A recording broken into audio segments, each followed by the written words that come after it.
नमस्कार। मैं कपिल एक बार फिर आपके सामने। लेह लद्दाख में जो हुआ, जैसा हुआ, उसे वैसा नहीं होना चाहिए था। सुना कोई सोनम वांगचुक हैं जिनने अपनी मांगों के लिए धरना फरना दे रखा था। अब आप मुझसे पूछेंगे मांगे क्या थी, और मैं कहूंगा कि भाई साहब ये जानकर आप क्या करोगे कि मांगे क्या थी। अरे भाई जी, और जितना भला, जो भला, अच्छा और बेहतर संभव था, वो सब महामानव पहले ही कर चुके थे लेह का, लद्दाख का। उसके बावजूद अगर कोई धरने पर बैठे तो वो तो वैसे ही राष्ट्र विरोधी काम हो जाता है। तो बेसिकली ये जो है व्यक्ति जिसे एनएसए में यानी राष्ट्रीय सुरक्षा कानून के तहत पकड़ा है, उसने ये धरना देकर जो राष्ट्र विरोधी काम किया है, उसके लिए उसे सजा मिल रही है। वाह मोदी जी, वाह वाह वाह। सोनम वांगचुक की गिरफ्तारी के बाद जो शोर मचना शुरू हुआ भाई, कि वो तो बड़ा साइंटिस्ट था, उसे तो इतने अवार्ड मिले हैं, और वो तो समाज सेवा कर रहा है, और उनने तो शांति की बात की थी, हिंसा की बात नहीं की थी, उस पर एनएसए कैसे लग सकता है। पर मेरा मानना है कि ये सब जो साइंटिस्ट फाइंटिस्ट वाला मामला है ना, ये अवार्ड वाला मामला, ये सब बेकार की बातें हैं। और जो सब शांति फांति की बात करते हैं ना, ये असल में बस दिखावा है। अगर ये असल में शांति चाहते होते तो ये धरना वरना ना करते। इस समय मैं सरकार से कहूंगा कि वो संवेदनशील हो लद्दाख के बारे में, और युवा पीढ़ी से कहूंगा कि वो शांति के रास्ते पे चले। तो सबसे पहले तो यही बात साफ कर लेते हैं कि सोनम वांगचुक जो हैं, कोई साइंटिस्ट वाइंटिस्ट नहीं है, बल्कि वो दूसरों के पहले से हुए आविष्कारों की नकल करके उन्हें अपने नाम से प्रचारित करते हैं। अब आप ये सुनते ही शोर मत मचाओ, पहले मेरी पूरी बात शांति से सुन लो। मैं सबूतों के साथ आपको ये बताऊंगा कि कैसे सोनम वांगचुक ने जो भी आविष्कार किए हैं, उन्हें पहले से ही खोजा जा चुका है।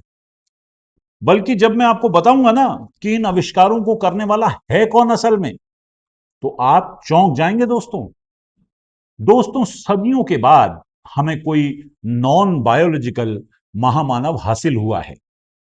उनकी उपलब्धियों का तो जितना बखान किया जाए कम है। हम अकिंचन तो आज तक उनकी छाती का सही माप तक नहीं जान पाए हैं। कभी किसी जमाने में कहा जाता था कि वो 56 इंच की है, लेकिन यारों इतने सालों बाद और अपनी लगातार उपलब्धियों के बाद ये तो पक्का है कि उनकी छाती का नाप अब तक 60-62 तो हो ही गया होगा। और जो इस पर शक करेगा वो देशद्रोही है। इसके लिए तो 56 इंच का सीना लगता है।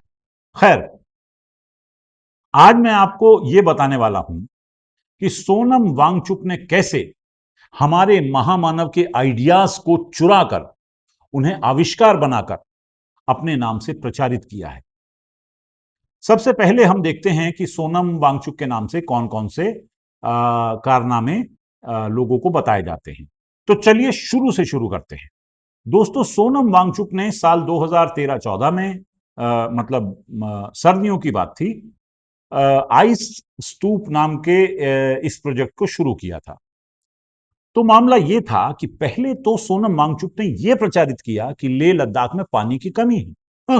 बताइए, पहाड़ों में जहां बर्फ गिरती है, यह अपने आप को साइंटिस्ट कहने वाला आदमी कहता है कि वहां वहां पानी की कमी है। अरे, जहां बर्फ जमी रहती हो वहां पानी की कमी भला कैसे हो सकती है।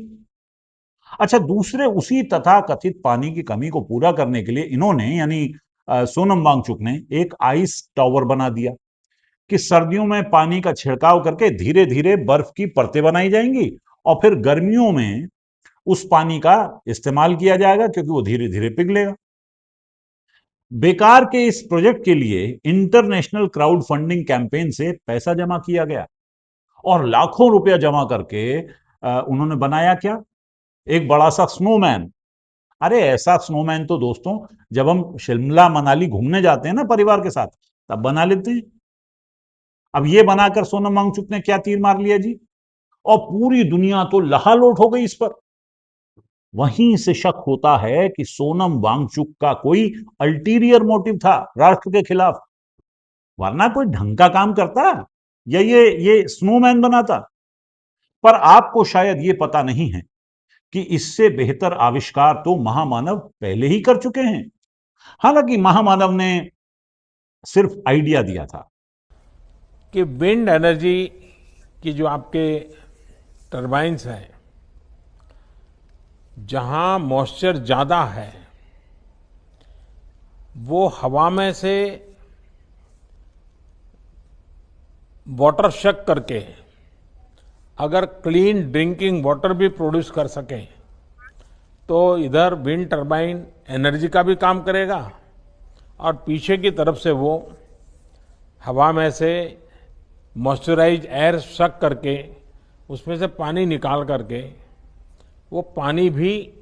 वाह भाई वाह, इसे कहते हैं व्हाट एन आइडिया सर जी। हवा से ही ऑक्सीजन भी निकलेगी, पानी भी निकलेगा और बिजली तो बनेगी ही बनेगी। यानी एक आविष्कार और 3 फायदे। लेकिन इन तथाकथित प्रगतिशीलों ने, जिन्होंने सोनम वांगचुक के बेकार के आविष्कार की वाह वाह की थी, उन्होंने महामानव के आविष्कार पर क्या कहा? उसकी आलोचना शुरू कर दी भाई। कहने लगे कि ये तो फिजिबल ही नहीं है, काम ही नहीं करेगा। अरे वो महामानव जिन्हें सीधे ईश्वर से आदेश मिलता हो, उनके आइडियाज को तुम कह रहे हो कि काम ही नहीं करेगा। और ऊपर से तुर्रा ये कि सोनम वांगचुक ने महामानव के इस आइडिया को अच्छा नहीं बताया, उसकी तारीफ नहीं की। बताइए, ये राष्ट्र विरोधी बात है कि नहीं? पर हमारे महामानव ने बुरा नहीं माना। उन्होंने अपनी बड़ी छाती के बड़े से दिल से सोनम वांगचुक को माफ कर दिया। मेरी चलती तो उसी समय उसी वक्त सोनम वांगचुक को अंदर कर देता, जब उसने ये आइस स्तूप बनाया था।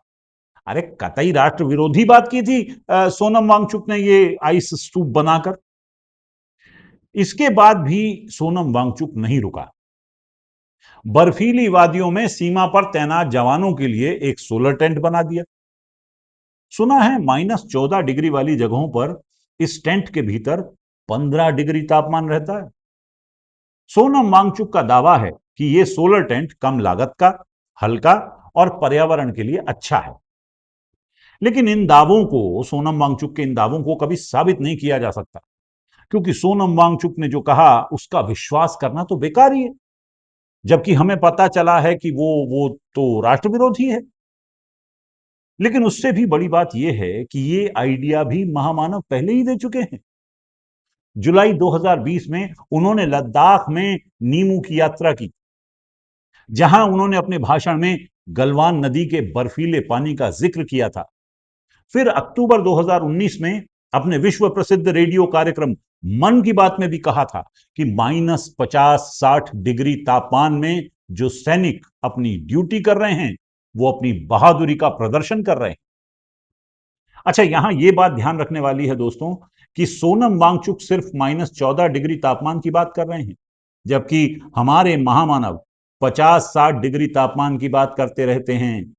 तो इससे आपको पता चल ही गया होगा कि सोलर टेंट बनाने का आइडिया तो असल में महामानव का ही था। बस सोनम वांगचुक ने उस आइडिया को चुरा लिया और टेंट बनाकर उसे अपने नाम से प्रचारित कर दिया। बताइए, हमारे महामानव आइडियाज की खान है सर। वो आइडियाज देते हैं और सोनम वांगचुक जैसे लोग उन्हें अपने नाम से प्रचारित करते हैं। आखिर सोनम वांगचुक ने अपने हर आविष्कार को महामानव से मिली प्रेरणा न बताकर जो अपराध किया है, उसके लिए ये राष्ट्र, लेह लद्दाख के गवर्नर, हमारे डिप्टी महामानव सोनम वांगचुक को कभी माफ नहीं करेंगे। अब आते हैं सोनम वांगचुक के समाज सेवा वाले काम पर। आखिर उन्होंने समाज सेवा के नाम पर लद्दाख में एक स्कूल ही तो खोल रखा है, जहां उन बच्चों पर ध्यान दिया जाता है जिन्हें आप अपने सिस्टम के एजुकेशन स्ट्रीम में मान लीजिए फेल मानते हो कि वो पढ़ नहीं पा रहे हैं, फेल हो गए हैं एग्जाम में। पर आप ध्यान दीजिए दोस्तों कि ऐसे स्टूडेंट्स की प्रेरणा सोनम वांगचुक को आखिर कहां से मिली होगी। जी हां दोस्तों, आपने सही समझा। इससे पहले कि सोनम वांगचुक इस बारे में कुछ करते, महामानव ने परीक्षा पर चर्चा नाम का कार्यक्रम चलाया। उससे भी ज्यादा उन्होंने 2AB वाला फार्मूला जो था, आपको याद होगा, उससे ऐसे स्कूल की जरूरत की तरफ इशारा किया था जहां कम समझ वाले बच्चों को पढ़ाया जाता हो। महामानव के पूरे जीवन में कम समझ वाले स्टूडेंट्स के इशारे फैले हुए हैं। सोनम वांगचुक ने उन्हीं से प्रेरणा लेकर यह स्कूल खोला और इसके बावजूद इस स्कूल का नाम महामानव के नाम पर नहीं रखा। ये तो सरासर राष्ट्र विरोधी बात है। और last but not the least, एक बार कुछ बातें इस पर भी कर ली जाएं कि ये सोनम वांगचुक आदमी कैसा है। देखिए, साइंटिस्ट बनने के बाद आदमी अमेरिका जाने और वहीं बस जाने के ख्वाब देखता है। तो जो वहां जाकर कुछ बनता है उसे हम सेलिब्रेट करते हैं, क्योंकि हम ये मानते हैं कि जो चला गया अमेरिका, उससे तो भारत से बहुत प्यार होगा, उसे अपने राष्ट्र से प्यार होगा। लेकिन ये आदमी जिसका नाम सोनम वांगचुक है, जो खुद को साइंटिस्ट बताता है, अमेरिका जाकर नहीं बसता, दिल्ली, मुंबई, बेंगलोर में अपना एम्पायर बनाने के सपने नहीं देखता, ये लद्दाख में रहता है। मुझे तो तभी इसकी नीयत पर शक हो गया था दोस्तों। जिस देश में रहने में महामानव तक को शर्म आती हो, उस देश को छोड़कर यह आदमी नहीं जा रहा है। यहां कुछ तो गड़बड़ है। यार, पता नहीं पिछले जन्म में क्या पाप किया था, हिंदुस्तान में पैदा हुए। फिर यह आदमी कहां गया? पाकिस्तान, हमारा दुश्मन मुल्क। बताइए, हमारे दुश्मन मुल्क में जाने की जरूरत क्या थी? इसे अपनी प्रसिद्धि का नशा इतना चढ़ गया है। जब इसने देखा कि महामानव बिन बुलाए पाकिस्तान चले गए हैं, तो इसने सोचा मैं भी पाकिस्तान जा सकता हूं। हालांकि इसे वीजा दिया गया था और ये किसी क्लाइमेट कॉन्फ्रेंस में हिस्सेदारी के लिए पाकिस्तान गया था। Hi friends, I'm here in Islamabad attending the climate change conference Breathe Pakistan organized by Dawn Media in Pakistan. लेकिन मेरे दोस्तों, असली सवाल तो यही है कि ये पाकिस्तान गया था। पाकिस्तान जाने वाला हर व्यक्ति महामानव को छोड़कर राष्ट्र विरोधी है। पाकिस्तान से संबंध रखने वाला हर व्यक्ति असल में राष्ट्र विरोधी है। अगर सोनम वांगचुक राष्ट्र विरोधी नहीं होता तो धरने पर क्यों बैठा होता? हाँ हाँ, मैं जानता हूं कि आप कहेंगे कि वो शांति की बात कर रहा था। इस समय मैं सरकार से कहूंगा कि वो संवेदनशील हो लद्दाख के बारे में, और युवा पीढ़ी से कहूंगा कि वो शांति के रास्ते पे चले। लेकिन शांति की बात तो भाई साहब उमर खालिद भी कर रहा था। जो जुल्म आपने ढाया है, आप कुछ भी कर लीजिए, हम हंसते हंसते अहिंसा के साथ इस लड़ाई को लड़ेंगे। देश की सड़कों पे गांधी से प्यार करने वालों की बहुमत है और आपको झुकना पड़ेगा। अगर ऐसा ही भला मानस था सोनम वांगचुक, तो बताइए जरा, आराम से घर पे नहीं बैठा होता? क्यों पड़ा पॉलिटिक्स में? वो भी धरना फरना करने लगा। अरे पढ़ लिख गए तो इसका ये मतलब तो नहीं है कि हर कोई राजनीति करने लगे। और एक आखिरी बात, किसी ने कुछ किया है तो महामानव की प्रेरणा से, कोई कुछ कर रहा है तो महामानव की प्रेरणा से, और आइंदा भविष्य में भी कोई कुछ भी करेगा तो महामानव की प्रेरणा से। चलिए अब मैं आपको सुनाता हूं एक शेर।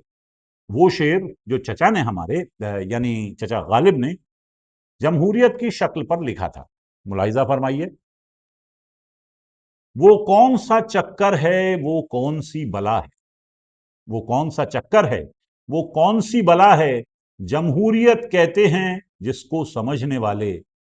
अपने यहां भी होती, अपने यहां भी होती तो हम भी देख लेते, गालिब हमारे घर तो छाया न इसकी पहुंची। कंफ्यूज थे चचा अपने, चाहते थे बादशाहत में भी जमहूरियत का साया दिखाई दे। हम उनकी मौत के इतने सालों बाद भी इंतजार कर रहे हैं, हमारे भी मुल्क में आएगी तो हमें भी दिखाई देगी। पर कौन जाने इन एनएसए वालों को, इनसे बच के रहना भैया। ये जब चाहेंगे जमहूरियत को भी एनएसए के अंदर डाल देंगे। अब चुप होकर बैठो, वो आप ही को ढूंढ रहे हैं। पत्ता खड़का कि बंदा भड़का। अपनी खैर मनाइए। हम चले, फिर मिलेंगे। नमस्कार।